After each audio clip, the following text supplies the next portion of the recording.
My commendation goes to the leadership of the Ministry of Niger Delta for ensuring this council holds in order to stimulate strategies for economic growth and development in the Niger Delta region. Distinguished ladies and gentlemen, I am delighted that the focus of this 6th National Council is themed Stimulating Strategies for Economic Growth and Development in the Niger Delta region. This is appropriate as it would stimulate proper coordination of developmental programs and projects in the region. The focus of this council is in tandem with the cardinal objective of my administration's objectives, which are adequately enunciated in the Renewed Hope Agenda. May I reiterate that the Renewed Hope Agenda encompasses much more than driving economic growth in Nigeria. It is about creating jobs, millions of jobs, improving education, healthcare, and reducing poverty, and building a more just and equitable society for all Nigerians. It is expected to bring succor to all citizens of Nigeria in this difficult time. I therefore call on all stakeholders to key into this theme and ensure maximum deliverables are attained.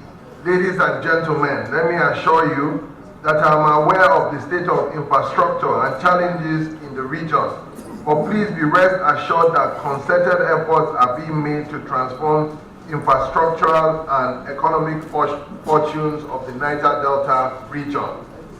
As part of the federal government's efforts to address the challenges of underdevelopment and insecurity in the Niger Delta region, my administration is committed to implementing projects and programs geared towards addressing the diverse needs of its people and for sustainable growth and development in the region.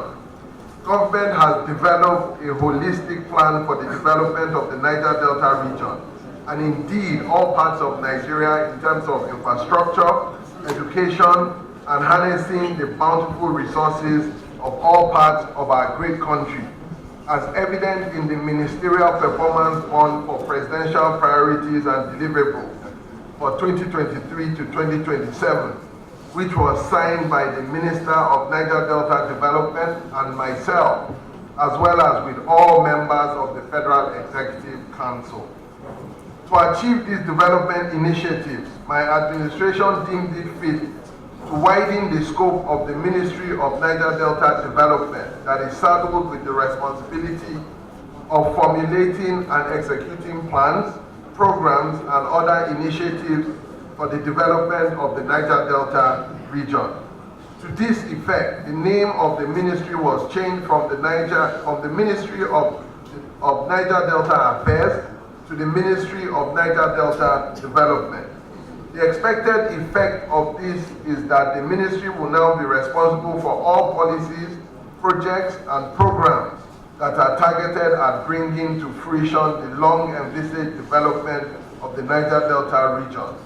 I am pleased to note that the new leadership in the ministry has prioritized the process of harmonizing all developmental plans of agencies and development partners operating in the Niger Delta region into a single integrated regional development plan as roadmap to accelerated development of the region. It would gladden you to note that my administration has demonstrated interest in repositioning the NDDC to ensure it delivers optimally on its objectives and mandate and to make its achievements manifest in different sectors of life across the Niger Delta region. This is evident in the recent inauguration of the new board of the Commission. The East-West Road project is the largest infrastructure project in Nigeria today, and the reason is not far-fetched.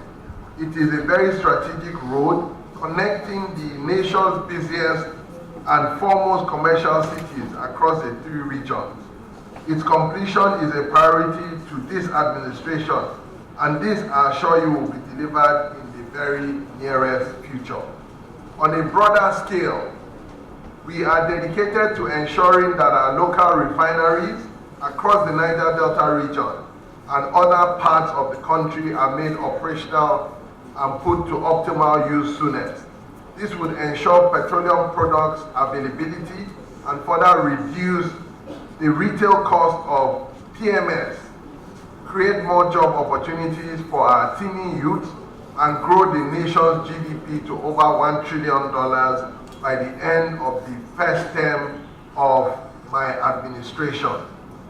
As stakeholders, you must engage your minds as you deliberate in this meeting on issues such as economic diversification, fostering economic growth, eradication of poverty, promoting social inclusion, creation of jobs, and stemming environmental degradation, including the negative effects of climate change in the region. A significant part of the challenges in this region would have been resolved when these are achieved. I therefore call on council members and stakeholders to engage constructively, as this would afford everyone the opportunity to come together as experts to deal with issues that are utmost importance to the well-being of Niger Delta people in particular and the country in general. In conclusion, I would therefore like to extol the leaders and youths of this region for the relative peace and security we are experiencing in the region. I do not take it for granted, and this would certainly fast-track the development of the region and provide opportunities to improve basic services, promote economic growth, enterprise development, and attract investment into the Niger Delta region.